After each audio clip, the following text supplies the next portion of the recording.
la sincronía fue mayor, porque me habla de que me va a mandar al desierto en 6 meses y que tengo que contar una historia porque eso es secreto, etcétera, etcétera. Y muere mi hijo poco antes de que llegue el momento en que yo venga de California a encontrarme con Oscar y hacer ese retiro. Es como si que fue una preparación cósmicamente orquestada, digamos. Tu última pasión y preocupación en este tiempo, casi lo veo con un tono de urgencia, lo he sentido yo, es volcar todo lo que tú has aprendido, ya sea en la psicoterapia, pero eres un gran psicoterapeuta, fuera de la academia, siempre has sido un gran crítico de la academia, has hecho un camino muy propio y muy original, y al mismo tiempo todo lo que has conocido de las sabidurías orientales y occidentales, trasvasijarlas a la educación, que parece ser una máquina que termina llevándose todo, un hoyo negro, los recursos, las reformas, y parece que no se logra dar como si en Chile con el palo al gato. Y has escrito este libro, Cambiar la educación para cambiar el mundo. En síntesis, ¿qué es lo que hay que cambiar la educación y por qué cambiando la educación tú crees que hay que cambiar el mundo? Puesto que ya hemos visto tantos fracasos e intentos que se han hecho en los años 60, 70, reformas en el mismo Chile. En el aeropuerto de Colombia, antes de viajar para acá, compré el libro de Humberto Eco, el último, A Paso de Cangrejo, que muy acertado el título de cómo la historia avanza a ese paso, más para atrás que para adelante, o de lado a veces. Y Eco dice, la paz es una ilusión, hay islas de paz como estructuras disipativas, la guerra es la base porque eso es lo que nos muestra la historia. Y muestra que es fatal la guerra y es imposible la paz, una visión muy negra. Y a mí me llamó la atención, como que eso es lo aparente, pero no entra en su discurso la posibilidad de la transformación de la conciencia, la idea de que toda la historia que hemos conocido, la historia de la violencia, la historia de la civilización, pero la civilización sea una patología corregible. Yo tengo un libro no publicado todavía, está publicándose ahora en Italia, lo llamé La civilización, un mal remediable, porque hay que reconocer que es un mal, y por ahí empieza el que sea remediable, pero no veo otra manera de remediarlo que la educación, porque si el problema es la mente patriarcal, no es la sociedad patriarcal, es la mente patriarcal, la mentalidad que está detrás, el nivel de conciencia, es la ceguera, la conformidad, el temor, la vanidad, la arrogancia, todos los vicios que son parte de esta mentalidad, la pequeñez.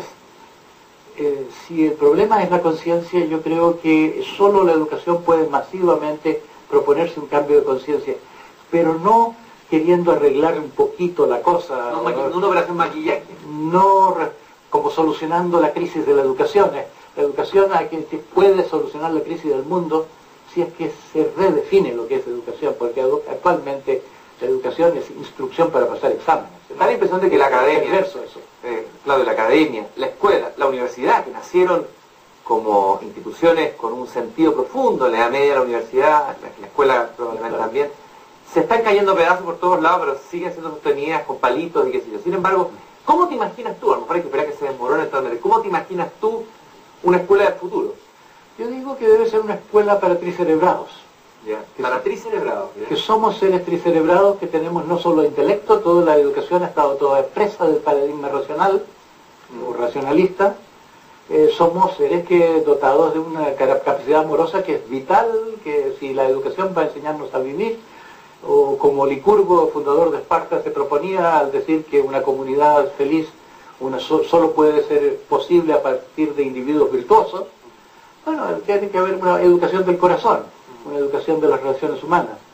Y le escuché eso decir aquí sentado también a Francisco Varela, hablar de educar la empatía, que por qué no se enseñaba empatía en los colegios. Ahora, sonaba raro. ¿Cómo se puede enseñar la empatía? ¿Cómo se puede enseñar el amor en los colegios?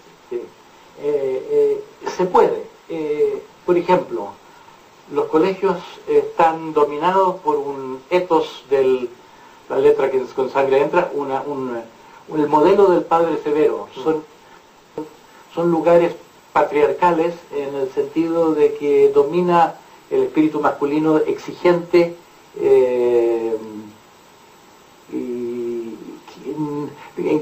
que eclipsa el espíritu normalmente amoroso de la persona que tiene vocación de educación, porque se parece un poco a la vocación materna, la vocación de educar. Hay un nexo de cariño. Obviamente debía ser claro que no se aprenden cosas de nadie a quien no se quiere, ¿no? Normalmente, aunque haya profesores queribles, la educación ofrece algo tan perversamente irrelevante que es muy difícil para los estudiantes aprender. Pero en lugar de solucionar el problema que es la ausencia del principio madre, la ausencia del principio afectivo de la relación humana, la tecnologización completa de la educación, la instrumentalización completa, en vez de solucionar lo que falta, se quiere solucionar, y se habla de educación de calidad, poniendo más presión, ofreciendo más tecnología, ordenadores, etcétera, para que la gente saque mejor nota. Me parece perverso, absurdo, llamar educación de calidad algo que no es siquiera educación. Ahora, ha habido intentos, hubo en los 60 y 70 intentos parecidos a lo que usted planteó, pero que fracasaron. De alguna manera uno siente que esos modelos vienen de vuelta. Los que vivieron esos modelos se dieron cuenta que no era tan fácil hacer escuelas con el sentido de libertad, pienso en las ideas de Ivanilis y otros. ¿Por qué fracasaron esos sistemas y cómo es posible hacer algo que no fracasa, aprendiendo las experiencias anteriores? En parte, pienso yo que no es tan cierto que hayan fracasado. No han cambiado la educación, han sido islas en que ciertas personas se han beneficiado, pero otras personas han sufrido la educación común. Se ha tergiversado, por ejemplo, Summerhill. Summerhill, este experimento educacional de O'Neill, discípulo de Wilhelm Reich, era una escuela que no solamente era libertaria, sino que amorosa. Y había una fe en que eso va a servir.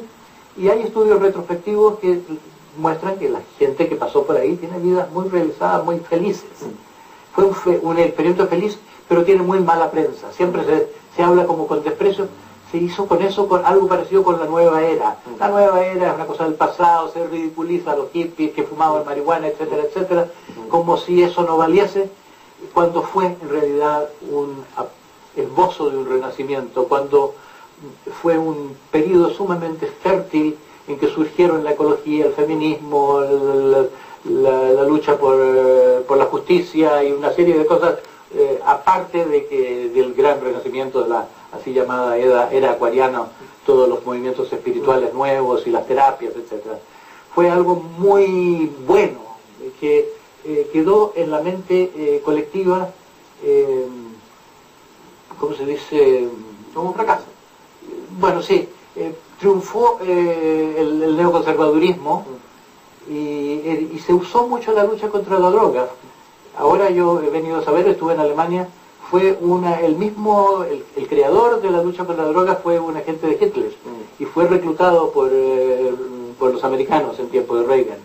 Es una continuación del mismo espíritu de que entiende que es peligroso el despertar de la mente, el fenómeno de la contracultura era peligroso para la cultura, para los interesados en que la cultura siguiera igual. Claudio, así que en parte digo que hay una tergiversación, pero viendo a lo fundamental que es, yo creo que para transformar la educación no basta con una visión. Para transformar la educación se necesita cambiar a los educadores, y para cambiar a los educadores se necesita un método, y ese método no ha existido, y yo pienso que yo lo estoy aportando.